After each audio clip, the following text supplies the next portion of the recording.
Hey everybody, welcome to the Free Toaster News Pod. I am your host, Caro, and I'm here with the Free Toaster co-founder, Nick Madrid. Every week, we go deeper into one story that we publish from our Wednesday edition of our newsletter. If you're not on the newsletter already, please check it out at www.thefreetoaster. Before we dive into today's story, I want to thank our sponsors, Bulldog Media Group, Spinwheel, and Fintel Connect. This week, we're going to break down Affirm's FDIC application. They've done this through a Nevada chartered industrial loan company. Nick, what have you learned so far about this story?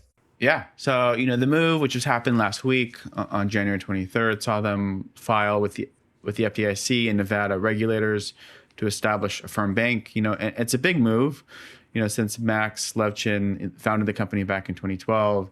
The mission has always been honest financial products, no compounding interest, no late fees, no hidden fine print. But, I think this new bank charter is a mechanism that allows them to finally move away from the sponsor bank model.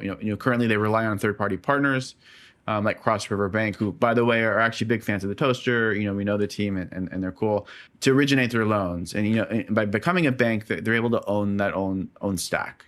So that shift from tech app to bank, what have you seen any performance on what that's, how the business is doing from a lending perspective? Yeah, and if you're wondering, the economics of no late fees, how that actually works, the numbers are actually quite strong. It's a dual revenue model, and they earn interest from consumers on some loans. And in fact, I found 72% of their volume was interest bearing as of late 25. But they also earn a fee from the retailers, and this is where the value prop gets interesting, and to merchants, and where it's to merchants, it's important. Affirm isn't just a payment button, but rather they're a sales tool, and they've reportedly boosted average order values by, I think, 92% by some partners. Clearly, that's marketing speak, but it's the big numbers when you think about the scale that they can drive sales. Although when you think about the importance of merchants and merchant growth, maybe it's a data point. We did find interesting that in Q4 of 25, they actually Affirm gained 0 net new merchants. They added 4, they also lost 4, down from 2 net new ads in Q3. And then in Q2, they had 7 net new ads, which really helped from Costco. So these are big names, merchants that Affirm has done deals with. Real quick on this, so in the 0% offer, it seems to attract, higher quality borrowers with FICO scores 20% higher than the average.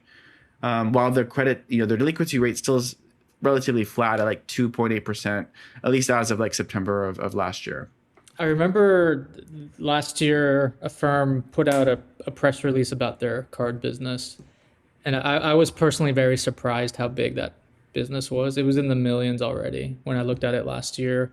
I post about it on LinkedIn. I think people were similarly surprised because they've been building this under the radar.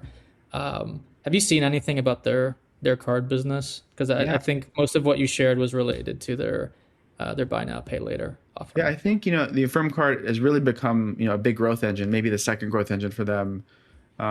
Because we're not just talking about online checkout anymore. They're moving into the physical wallet to capture that offline everyday spending. I'm pretty sure the Affirm card has 2.8 million active users. And then I have some notes here on the growth, where it's 135% year-over-year GMV growth, and then 187% growth in offline in-store spending. So it's becoming a habit. Yeah, no, it's the 2.8 million active users. Just putting that into context, I'm looking at some of the notes you sent prior to our chat today, and they went up 500,000. They added 500,000 card holders in a quarter. So the raw math on that, it's about 170,000 new customers per month.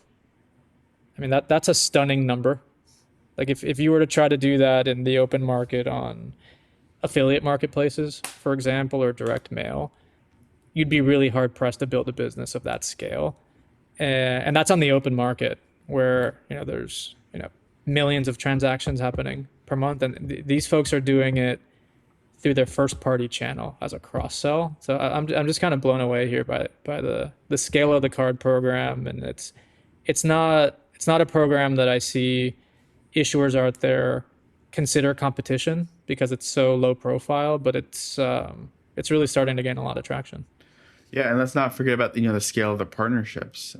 They just extended their deal with Amazon through January 2031, which just it gives them a seat at the table of the world's largest checkout flow for the next 5 years. And then, but circling back to this whole reason why we're talking about the bank application, I mean, it's obvious, at least maybe to us and to most people, but the why is just really about the cost of capital. Right now, a firm has to borrow money from Wall Street or other banks, to fund those loans, and obviously that's expensive. And if they become a firm bank, and they own that entire relationship, or they try to own that entire relationship, they can hold your deposits, and even if they pay like 4% on savings, that's cheaper for them from what they're paying in the debt markets, and their margins immediately expand. Are you seeing them promote a 4% I savings? don't. I'm just kind of saying, right? They can promote a crazy number and still do pretty well relative to I what they're. mean, I mean, if they had a 4% cost of capital, like we just run with that, 4% cost of capital on what's likely a subprime credit card or maybe a near prime credit card, where their competition sometimes is paying double digits on cost of capital. It's just a huge operating advantage. And add that to the fact that their CACs are maybe zero or close to because of the cross sell play. So I mean, this program's going nowhere. I'm kind of waiting for the moment where they decide to play outside of the walls of their existing customers and go bump up against Capital One, Credit One, those types of issuers.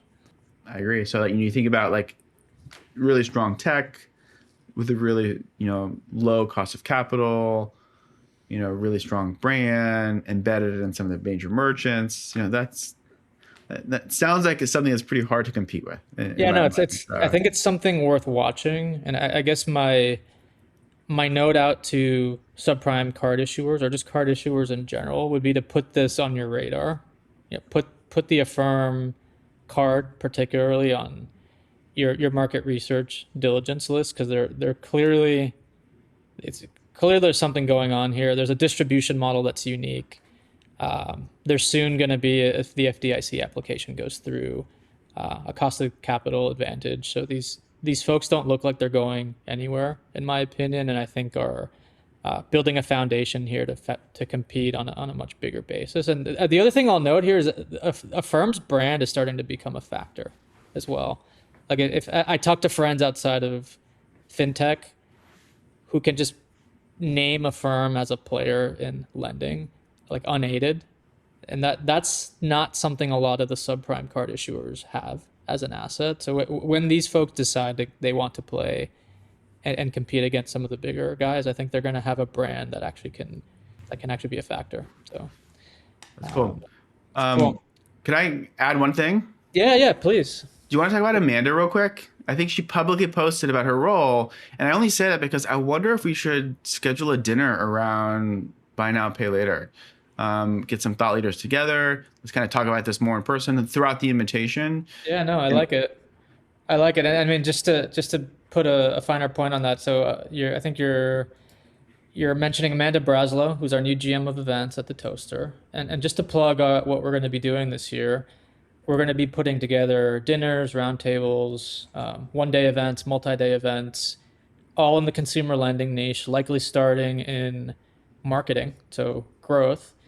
And we actually ran an event this week, Nick. So I don't know if you want to talk about that one, just as a maybe a preview of what's to come. yeah, we were in a marketing event in San Francisco.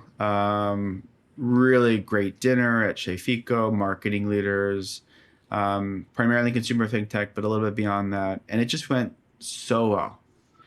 People were happy, good food, good peer conversations. And it's just giving us, validation that like this kind of thing can work with our community. They're fun, they're engaging, you get good food, you meet good people.